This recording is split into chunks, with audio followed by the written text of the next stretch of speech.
तो जैसे कि एक छोटा सा डेटा हम क्रिएट करते हैं, सैंपल डेटा।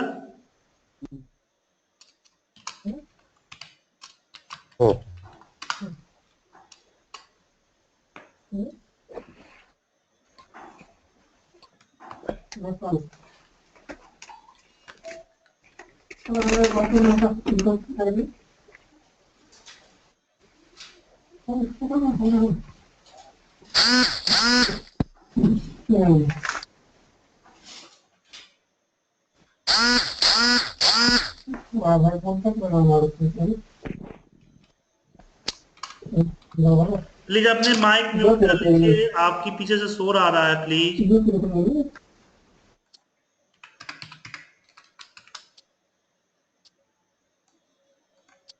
तो ये आज हमारी एडवांस एक्सेल की ये पहली क्लास है जिसमें आपको हम टॉपिक स्टार्ट कर रहे हैं। हम बात कर रहे हैं paste special and advance paste special की, कि किस तरीके से इसका यूज करते हैं।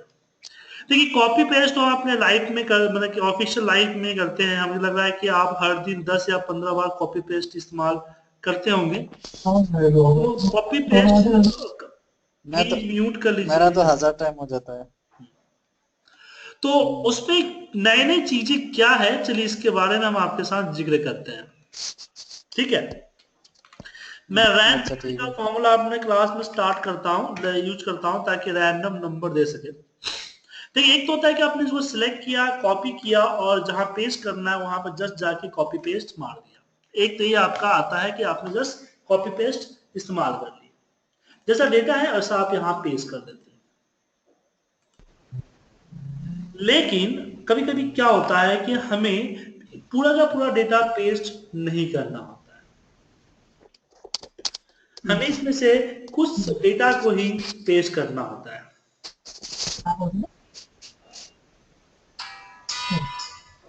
उस केस में कैसे करेंगे? हेलो हेलो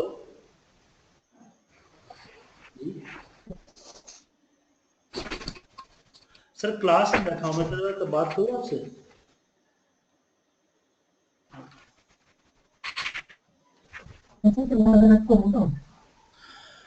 तो पेस्ट स्पेशल क्या करता है कि अगर इसमें से हमने पेस्ट स्पेशल इस्तेमाल किए तो इसमें क्या होता है कि इसके कुछ ऐसे पार्ट्स है उसको हम पेस्ट करना चाहते हैं। जैसे कि हम पेस्ट सिर्फ फॉर्मूला करना चाहते हैं या सिर्फ पेस्ट वैल्यू करना चाहते हैं पेस्ट स्पेशल में, तो उससे वैल्यू पेस्ट करता है।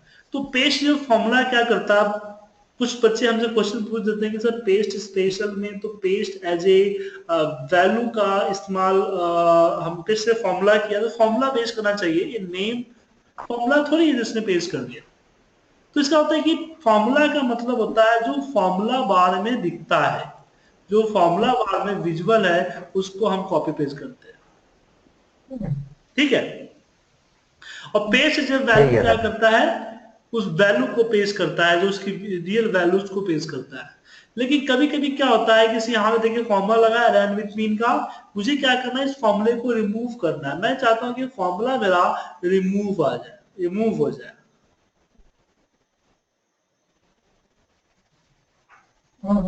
ठीक है, ये फॉर्मूला मेरा रिमूव हो जाए। तो उसके लिए क्या करेंगे, हम इसको कॉपी करेंगे और इसी के ऊपर पेस्ट स्पेशल और पेस्ट एज ए वैल्यू कर देंगे। तो उसी के ऊपर पेस्ट स्पेशल में पेस्ट एज ए वैल्यू कर दीजिए। ओके, तब क्या होगा कि आपका वो फॉर्मूला रिमूव हो जाएगा उसकी वैल्यू से। अब ये फॉर्मूला नहीं रहा, ये वैल्यू हो गया। Sujit, 1 second. Okay, I just need to, I need some effective way. Okay, see, these things we can know, right? But we need okay something, we should show something like shortcut kits and all. Okay, so you do with the shortcut kit, okay, so that we can remember that one. Okay, नहीं otherwise we नहीं can नहीं go नहीं these नहीं things we can. नहीं, shortcuts की मैंने आपको बताया, कल मैंने आपको बताया था ना कि हम हेल्प मेनू बार से शॉर्टकट की निकालते हैं। That is what if you are saying like this, that is what same thing I can go and go to the YouTube and get it to right. We want something like if you are saying so बता that रहा we हूँ, can एक find it. Minute Okay, one it is second. flash drive. Iman ji, one by one चलेंगे ना। अब आपको क्या चीज पता है क्या Okay. चीज नहीं पता है, आई डोंट नो। तो मैं अपने टॉपिक को हर टॉपिक को बेसिक टू एडवांस लेके चलेंगे ना. That is what beginning onwards. Okay, you just give us the knowledge as a effective way. Understand. Right. तो वही प्रॉब्लम है कि हम हर एक टॉपिक को बेसिक टू एडवांस लेके चलेंगे. तो आप शुरुआत में ये नहीं बोल सकते कि तो बेसिक है, मुझे आता है. देर वाट एंड अंडरस्टैंड, आप इसमें आपको नई चीज मिलेगी करने के लिए. ठीक है ना? क्योंकि मेरे पास ये इंफॉर्मेशन नहीं है ना कि आपको कौन सा टॉपिक आता है तो किस लेवल का आता है. इसलिए मैं अपना सिलेबस फॉलो करूंगा ताकि कोई चीज आपसे बच ना जाए. अगर मैंने सोचा कि यार छोटी सी चीज कहीं आपको आता हो, बट आई थिंक मैं गलत हूं कि आपको ये चीज नहीं आती हो, तो इससे आप छूट जाएगी आपकी टॉपिक है. इसलिए हम हर टॉपिक को सीक्वेंसली में लेके चलेंगे. ठीक है? Okay sir, no problem, thank you. तो अब दूसरा क्वेश्चन ये आता है कि पेस्ट एज ए वैल्यू, जो आपको मैंने बताया कि ये फॉर्मूला रिमूव करता है, तो व्हाई यूज दिस, कि इसका हमें अपने ऑफिशियल लाइफ में इसकी जरूरत क्यों पड़ती है. ठीक है? तो चलिए इसके लिए एक एग्जांपल हम बताते हैं आपको कि I have the one reports financial dashboard. हम इस रिपोर्ट्स की बात करते हैं. ये रिपोर्ट बहुत सारे कॉम्प्लिकेटेड फॉर्मूले से बना हुआ है और ये रिपोर्ट लिंक है दिस डेटा. ठीक है? तो मुझे फाइल अगर किसी अनदर पर्सन को मेल करना होता है, तो मेल करते समय अभी हमें क्या है कि हम उनको डेटा नहीं भेज सकते. रीजन है कि डेटा काफी बड़ा है, तो उनके मेल पे जाएगी नहीं, या जाएगी भी तो दिक्कत होगा, या फिर सिक्योरिटी है कि हम डेटा को शो ना करें. हमें जस्ट इस रिपोर्ट को भेजना है. तो प्रॉब्लम कि मैं सिर्फ इस रिपोर्ट को कॉपी करके भेज दिया, हमने फॉर्मूला रिमूव नहीं किया, तो प्रॉब्लम क्या होगी कि वहां पे ये जो आपके जो इंफॉर्मेशन दिख रही है, जो रिकॉर्ड्स दिख रहे हैं, वो रिकॉर्ड्स वहां पे जस्ट एरर्स हो गए, क्योंकि उनके पास फाइनेंशियल डैशबोर्ड नाम का डेटा सेट नहीं होगा. ठीक है? तो इसलिए हम क्या करेंगे कि इस पे राइट क्लिक करेंगे, मूव एंड कॉपी, सीट के ऊपर राइट क्लिक किया, move and copy, create a copy, और फिर मैं करूंगा न्यू वर्कबुक. तो एक नई फाइल में पूरी की पूरी शीट कॉपी पेस्ट हो जाएगी. ठीक है? तो जनरली कॉपी लोग क्या करते हैं, सिलेक्ट करके करते हैं, लेकिन जब पूरी शीट भेजना हो तो कॉपी करने का राइट तरीका यही होता है कि आप click on your sheet name, select your move and copy, and again select create copy, and there is select new workbook, और एक नई फाइल में आ जाएगी. अब नई फाइल में हमारी चीज आ तो गई, बट प्रॉब्लम इज दैट कि ये भी अब भी एक फॉर्मूला से लिंक है. मैं चाहता हूं फॉर्मूला रिमूव हो जाए. अब यहाँ पे प्रॉब्लम क्या है कि अलग अलग फॉर्मूले हैं, अलग अलग चीजें हैं, तो एक एक करके रिमूव करने की जरूरत नहीं है. आप सिलेक्ट द होल सीट, मतलब कि इस जो सीट नंबर और कॉलम के बीच में जो सेपरेटर होता है, इस पे क्लिक कीजिए. इससे क्या होगा कि पूरी की पूरी शीट आपकी सिलेक्ट हो जाएगी. देन कॉपी, और बिना कहीं और सिलेक्ट किए हुए इसी के ऊपर paste special and paste as value, आपका फॉर्मूला रिमूव हो जाएगा और नॉर्मल डेटा आ जाएगा.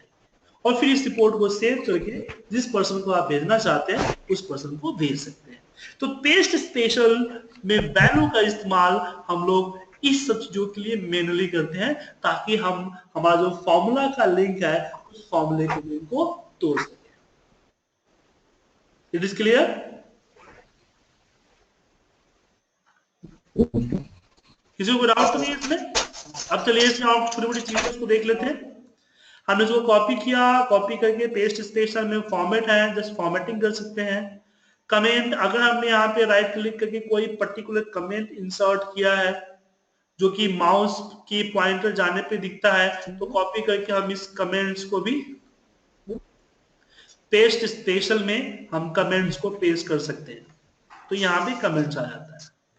डेटा एवेल्युएशंस है, तो डेटा एवेल्युएशंस में आपको आगे क्लास में बताऊंगा जब डेटा एवेल्युएशंस आपको कराऊंगा. उसके बाद एक और प्रॉब्लम आती है कि हम इसको ऑटो फिट कर लेते हैं. मतलब डबल क्लिक किया और इसको हमने कॉलम की साइज को अपने अकॉर्डिंग हमने फिट कर लिया, ताकि वो जितना एरिया इसको चाहिए उतना एरिया में फिट हो जाए.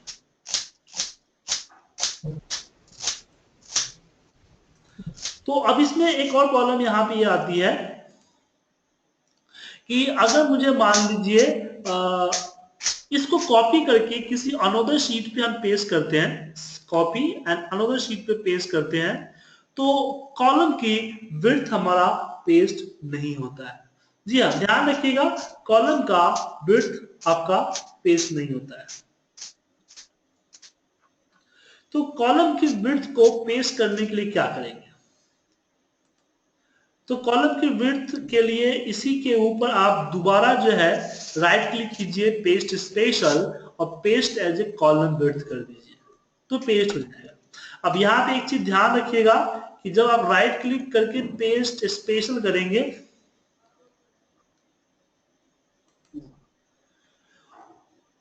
Paste as a column width करेंगे, तो आपको सिर्फ कॉलम की ये पेस्ट होगी, मतलब कि कॉलम का विड्थ पेस्ट होगा, डेटा पेस्ट नहीं होगा। डेटा पेस्ट करने के लिए फिर आपको नॉर्मल पेस्ट या कोई और तरीका यूज करना पड़ेगा।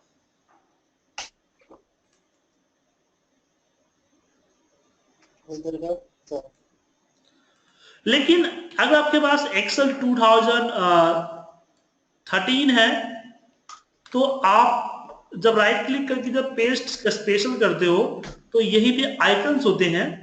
इसी आइकन्स में आपको ये आइकन होगा जो होता है कीप सोर्स कॉलम विड्थ, इसका इस्तेमाल कर सकते हैं। कीप कॉलम विड्थ, तो एक कॉलम की साइज भी पेस्ट करेगा, नॉर्मल चीजें होती है। अब चलिए हम आगे बढ़ते हैं कि हमारा डेटा में डेट भी हो सकता है या टाइम भी हो सकता है। तो यहां पे हम डेट एंटर करते हैं और सिलेक्ट किया।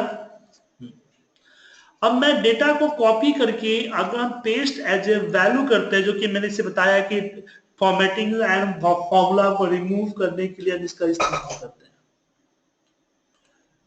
तो उसमें प्रॉब्लम क्या होगा? प्रॉब्लम इसमें होगा कि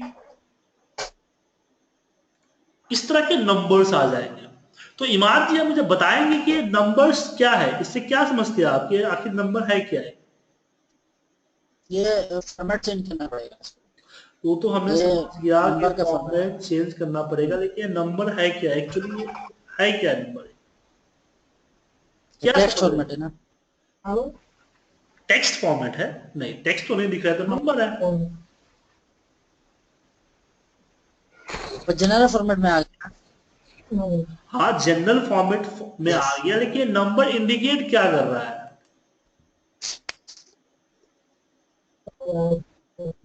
आखिर 42502 जो आया है, 42502 है क्या? मैं इस बात को जानना चाह रहा हूं। 42502 कोडिंग है, ये कभी एनालाइज नहीं किया। मैं बताता हूं, ए नंबर ऑफ डेज है, ठीक है। देखिए, एक्सेल में ये चीज को समझिएगा, क्योंकि आगे चल के भी ये आपका यूज होगा।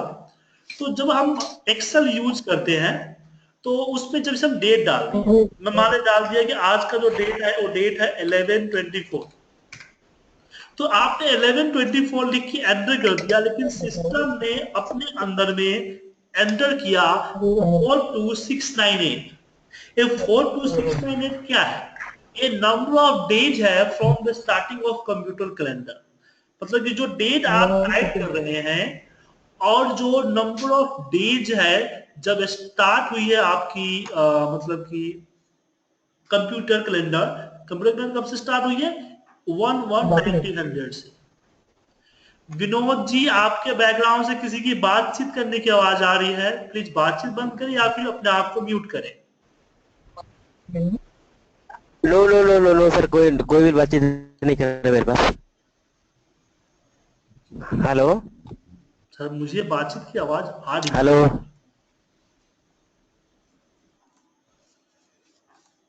तो इसको आप साबित कैसे करेंगे कि एक्चुअल में ये जो डेट है वो नंबर ऑफ डेज ही है? मैंने आपको बोल तो दिया कि हाँ, this is the number of days, लेकिन अगर मैं साबित कैसे करूंगा? तो इसके लिए मैं 1 टाइप करूंगा अपने एक्सेल पे और इस 1 को यहां जनरल फॉर्मेट में कन्वर्ट करूंगा, सॉरी डेट फॉर्मेट में। तो डेट फॉर्मेट में कन्वर्ट करते हो जाएगा 1190 मतलब एक दिन लिखा तो 1190 आ गया। मैं यहाँ पे 31 दिन लिखूंगा तो 31 जनवरी 1900 आ रहा है। अगर मैं मान लीजिए कि 36 डेज लिखा तो देख रहे महीना चेंज हो गया कि ये आपका 5,590 हो गया। उसी तरह से मैं मान लो 368 दिन 368 डेज लिख दिया तो ये साल चेंज हो गया कि 12901। ऐसे मैं यहाँ पे लिख दिया 42698 एंटर किया तो देखिए आपका आज का डेट आ गया। तो इससे पता चलता है कि कंप्यूटर जो नंबर्स है वो नंबर ऑफ डेज है from the starting the computer calendar. और जब हम डेट का फॉर्मेटिंग अप्लाई करते हैं तो क्या करता है, उसको कन्वर्ट करता है। जैसे मैं डेट का फॉर्मेटिंग अप्लाई किया तो 31 के बाद एक और 365 से साल ऐसे कन्वर्टिंग करके एक डेट बना देता है। तो जब हम कॉपी करके पेस्ट एज ए वैल्यू करते हैं तो पेस्ट के वैल्यू को कमांड दिया गया है रिमूव ऑल फॉर्मेट, कि आप जितने भी जिस भी तरह के फॉर्मेट्स हैं उन सारे फॉर्मेट्स को रिमूव कर दो। तो आपने देखा कि डेट भी एक तरह का फॉर्मेट है, उसने रिमूव करके इसकी एक्चुअल वैल्यू शो कर दी। अब इस बात को तो हम जान गए कि आखिर ये है क्या। अब इस बात को जानना है कि प्रोग्रामर ने ऐसा किया क्यों, जिसने एक्सेल बनाया, जिसने इस फीचर को बनाया, उसने ऐसा किया क्यों। वो सिंपल भी तो रख सकता है क्या, वो सिंपल जो हमारा होता है डेट, जो टेक्स्ट जिसे हम लोग वर्ड वगैरह में लिखते हैं, वो ऐसा भी तो रख सकता था। तो इसने ऐसा किया क्यों। तो इसका जवाब आता है कैलकुलेशंस। देखिए स्पेशल रूल ये कहती है कि किसी भी नंबर के साथ अगर आपने टेक्स्ट लिख दिया तो टेक्स्ट हो जाता है। उस नंबर पे आप किसी भी तरह का मैथमेटिकल कैलकुलेशन नहीं कर सकते, कि आप किसी भी तरह का मैथमेटिकल कैलकुलेशन उसमें करना पॉसिबल नहीं है। तो डेट में कैसे होता है कि मैंने यहां पे लिख दिया 1 जैन 2016 और इसमें मैंने +20 किया तो ये रिजल्ट 20 आ गया। तो एक्चुअली में फॉर्मूला जो होता है आपकी एक्चुअल वैल्यू पे वर्क करता है, ना कि विजुअल में। तो ये 1 जनवरी 2016 आपका विजुअल है, एक्चुअल आपको पता चलेगा इसकी जनरल, मतलब कि हर तरह की फॉर्मेटिंग रिमूव करके जनरल फॉर्मेटिंग। तो जो कैलकुलेशन हो रही है वो हो रही है 42370 पे, न कि 1 जनवरी 2016 पे। तो प्रोग्रामर ने ये जो डेट फॉर्मेटिंग का फंडा किया इसीलिए किया ताकि हम डेट में कैलकुलेशन कर सके। तो विनोद जी और इमाद जी, आपको एक इस number paste as a value करने पे नंबर जो आता है, इस नंबर बोले का फंडा समझ में आ गया ना। अच्छा समझ में आगे आ गया। सर। आगे ना। तो इसका मतलब ये नहीं कि जनरल फॉर्मेट है वो तो सही ठीक है, लेकिन आखिर है क्या, इस चीज को जानना जरूरी होता है ताकि आप कैलकुलेशन कर सको। आगे चल के छोटी सी कैलकुलेशन से आगे चल के बड़ी बड़ी कैलकुलेशन आप इसी तरीके से कर पाओगे। ठीक है, ये होगी। अब दूसरा ड्यूटी ये हुआ कि ओके ओके मुझे ठीक है। दो काम हो जाते हैं कि मैं इसको कॉपी करके पेस्ट से वैल्यू करता हूं और फिर मैं ऐसे फॉर्मेटिंग डेट की फॉर्मेटिंग अप्लाई करता हूं।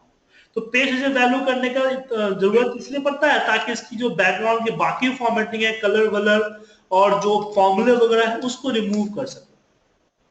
तो अगर आपके पास इस तरह का डेट हो और आप डेट के फॉर्मेट के अलावा बाकी सारे फॉर्मेट्स को नहीं पेस्ट करना चाहते हो तो पेस्ट एज ए वैल्यू के जगह पे आप paste as a value and number format को सिलेक्ट करो। क्या सिलेक्ट करो, value and number value format. And number. उससे क्या होगा कि उसकी बाकी फॉर्मेटिंग नहीं आएगी, लेकिन उसकी जो नंबर की फॉर्मेटिंग है वो आपको यहां दिखेगी, जैसे कि अभी आपके सामने दिख रहा है। ठीक है।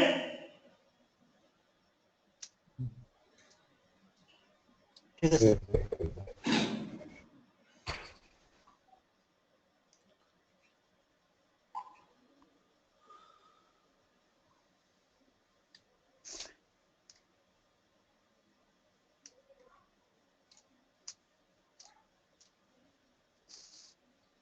हेलो। हाँ सुन रहा हूँ, एक मिनट सर, एक मिनट।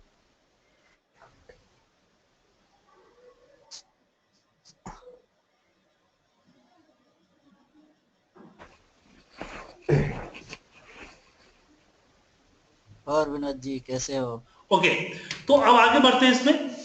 तो नेक्स्ट ये मैं हमारा ठीक हूँ, हो आप गया। कैसे हैं? हाँ बोलिए। अब बात करते हैं कुछ और ऑपरेशंस की। जैसे कि मैंने 20 लिखा और यहाँ पे 25 लिखा, तो अगर मैं 25 को 20 पे कॉपी पेस्ट करूं तो 20 इज रिप्लेस बाय 25। ठीक है। करेक्ट। लेकिन अगर मैं पेस्ट ठीक है, ठीक स्पेशल है। में ऐड इस्तेमाल ऑपरेशंस में नन के जगह पे ऐड सेलेक्ट कर लिया, तो ये क्या करेगा कि 20 को 25 से रिप्लेस कर देगा। रिप्लेस नहीं करेगा, कैलकुलेट कर देगा और यहां पे 45 दे देगा।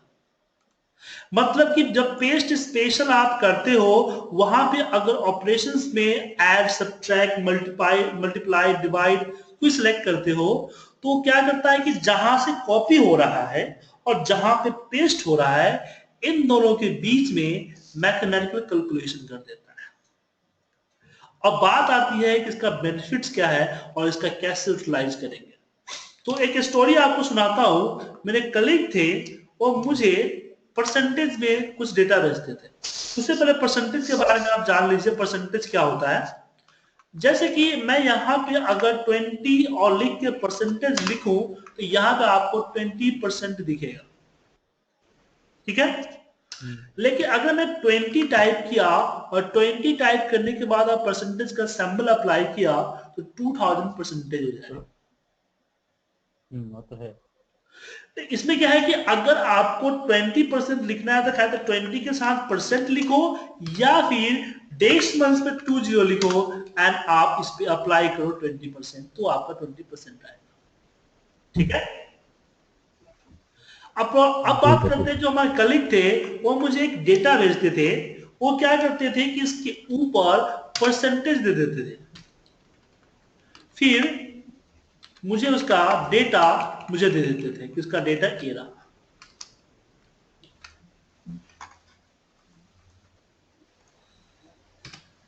ठीक है।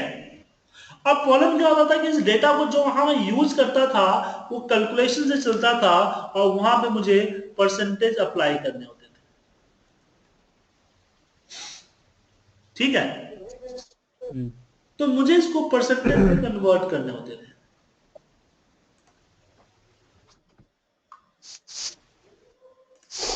तो परसेंटेज में हम किस तरह से कन्वर्ट कर रहे हैं?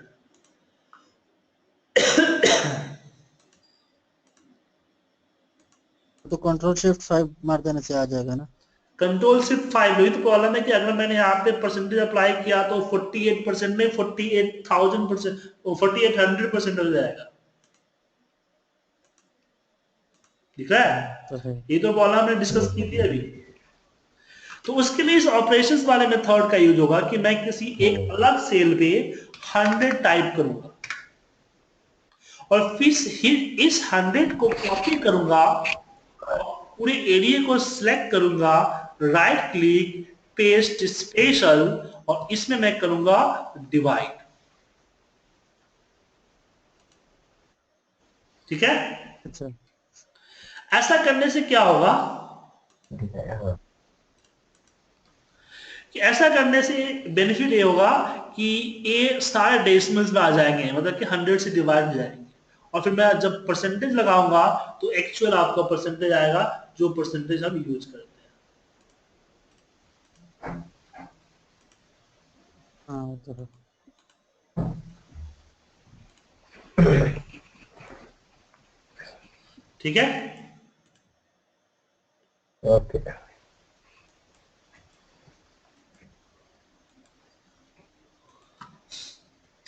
तो ये समझ में आ गया। वापस अगर चेंज करना है नंबर लाना है तो मैं जनरल फॉर्मेट में कन्वर्ट करूंगा और 100 से उसको डिवाइड कर दूंगा। Right click, paste special and divide by 100, आपका डिवाइड हो जाएगा। सॉरी, डिवाइड करना था ना, माफ कीजिएगा, मल्टीप्लाई करना था, मल्टीप्लाई। डिवाइड का अपोजिट मल्टीप्लाई होता है ना, मल्टीप्लाई, नंबर आ गया। अभी इसी तरीके से एक और एग्जांपल है मेरे पास नेक्स्ट टॉपिक के लिए। होता क्या था कि हमारे सेल्स टीम में जब मैं काम कर रहा था, मुझे पास कुछ सेल्स के फिगर आते थे जिसको फाइनलाइज करके मुझे इंसेंटिव के लिए आगे भेजना होता था। तो उसमें प्रॉब्लम क्या होती थी कि जैसे कि किसी ने 23 सेल किया है, क्वांटिटी सेल किया है, तो हमारी जो डिस्पैच डिपार्टमेंट है वो मुझे ऑफर कर देती, एक्चुअल डेटा देती थी कि 23 जो हमने डिस्पैच किया उसमें से कितना रिटर्न है। मान लीजिए कि 23 कस्टमर ने हमने से सामान बेच दिया, जिसमें से 20 कस्टमर ने एक्सेप्ट कर लिया, 3 ने वहां से रिटर्न कर दिया। तो जो रिटर्न का डेटा आता था वो देते थे, तो एक डेटा में क्यूसी टीम को भेजता था, जो ऑपरेशन टीम को भेजता था, वो मुझे बताते थे कि एक्चुअल में सेल कितनी है। तो वो इसके सामने लिख देते थे कि ये 23 नहीं 20 है, ये 46 नहीं 40 है, और कुछ हम रीसेंट करते थे तो ज्यादा भी होती थी, ये 85 है। तो एक्चुअली कुछ रिकॉर्ड्स इस तरह से हमारे पास आती थी। अब मुझे क्या होता था, इसको अपडेट करना होता था। मतलब कि जो ब्लैंक, जिसके सामने कुछ नहीं लिखा इधर करेक्ट, और जिसके सामने डेटा लिखा हुआ है वो उसको इस माने कि गलत था उसको सही किया गया है। तो एक एक करके कॉपी पेस्ट करना काफी टीडियस जॉब हो जाएगा, और एक साथ कॉपी करके हम पेस्ट करेंगे तो ब्लैंक रिप्लेस कर देगा बाकी को। तो उस केस में हम इसको सिलेक्ट करते थे, यहां पे कर्सर रखते थे, पेस्ट स्पेशल, और यहीं पे करते थे स्किप ब्लैंक। स्किप ब्लैंक क्या करता था कि जो डेटा ब्लैंक है, जैसे कि जो ब्लैंक है ना, वो उसको कॉपी से बाहर कर देता था। उतना ही डेटा को कॉपी पेस्ट करता था जितना डेटा हमारा टाइप किया हुआ है, लिखा हुआ है, उससे आगे के डेटा को कॉपी पेस्ट नहीं करता। वन सेकंड रिपीट करेंगे, नेटवर्क का प्रॉब्लम से सुनाई नहीं दिया। इमाजी क्या होता था कि जो ब्लैंक्स है वो ब्लैंक्स को पेस्ट नहीं करेगा, जो वैल्यू है उसी वैल्यू को पेस्ट करेगा। अगर पेस्ट स्पेशल में हमने स्किप सेलेक्ट किया, स्किप ब्लैंक सेलेक्ट किया, अच्छा अच्छा अच्छा, हाँ, इससे हमारा काफी टाइम बच जाता है। ओके। ठीक है। अब पेस्ट एज ए ट्रांसपोज तो शायद आप लोग जानते ही होंगे कि ट्रांसपोज का यूज क्या होता है। वर्टिकल को हॉरिजॉन्टल और हॉरिजॉन्टल को वर्टिकल करने के लिए इस्तेमाल किया जाता है। ठीक है, मैं फिर बता देता हूँ, तो रिकॉर्डिंग में आ जाएगा। ट्रांसपोज वर्टिकल को हॉरिजॉन्टल में, हॉरिजॉन्टल को वर्टिकल में। अब इसमें एक चीज आती है, ये तो चलो ठीक है। अब बात आती है पेस्ट लिंक का। जैसे कि ये डेटा हमारा लिखा हुआ है, अब मुझे इसको लिंक करना है। मैं चाहता हूं जो मैं यहां टाइप करूं वही हर जगह पे, मतलब दूसरी जगह पे सेम चीज ऑटोमेटिक अपडेट हो जाए। तो उस केस में हम लोग क्या करते थे, दो तरीका था। एक पहला तरीका था कि इक्वल किया और सिलेक्ट करके एंटर प्रेस कर दिया, जो यहां टाइप है वो यहां दिखेगा। लेकिन सिलेक्ट करके करने में थोड़ी सी दिक्कत होती थी। तो उस केस में क्या करेंगे, हम इसको कॉपी करते थे और कॉपी करके paste special and paste as a link कर देते थे। तो पेस्ट एज ए लिंक क्या करता था, जस्ट इसको यहां पे लिंक हो जाता था। यहां जो भी चेंज करेंगे यहां ऑटोमेटिक चेंज होगा। जरूरी नहीं है कि paste as a link same sheet पे हो, हम अनदर सीट अनदर फाइल पे भी कर सकते थे। तो जैसे कि कुछ ऐसी एक चीज जो हर सेल में लिखनी है, जैसे मान लीजिए डेट है आपका, मान लीजिए आपके 10 सीटों का रिपोर्ट है और हर सीट के ऊपर आपको आपका डेट लिखना है।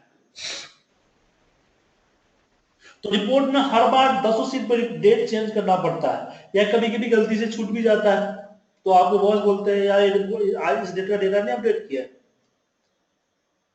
तो उस केस में आप पेस्ट एज ए लिंक इस्तेमाल कर सकते हो। पेस्ट एज ए लिंक के बाद नेक्स्ट ऑप्शन जो आता है, और नेक्स्ट ऑप्शन आता है paste as a picture link. Picture link क्या करता है कि इसका पिक्चर क्रिएट करता है। यहाँ देखिए ये रहा आपका, ये आपको यहीं पे मिलेगा पिक्चर।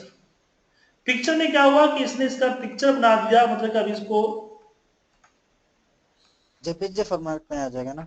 हाँ जेपीजी में एक्सेल के JPG पिक्चर में आ जाएगा। एक्सेल फिर इसको उठा के पेंट में डालोगे तो जेपीजी आपका बन जाएगा। ओके ओके ओके तो इसको अपने हिसाब से अब जो है कर सकते हैं। इसमें ये होता है कि इसका चेंजिंग नहीं कर सकते कुछ, आप इसको एडिट नहीं कर सकते। लेकिन दिक्कत होती है कि अगर आपने डेटा चेंज किया तो यहां भी चेंज होना चाहिए। तो उस केस में हमने इसको कॉपी किया और पेस्ट एज ए पिक्चर की जगह पे paste as a picture link select कर दिया। तो पेस्ट एज पिक्चर लिंक में क्या होता है कि ये लिंक से अपडेट होता है, मतलब कि हम चेंज करेंगे तो हमारा डेटा भी चेंज होगा। ठीक है, अब इसका यूज क्या है ये चीजें हम आपको कल बताएंगे। आज के लिए इतना ही, और आप लोग इसकी प्रैक्टिस कीजिए।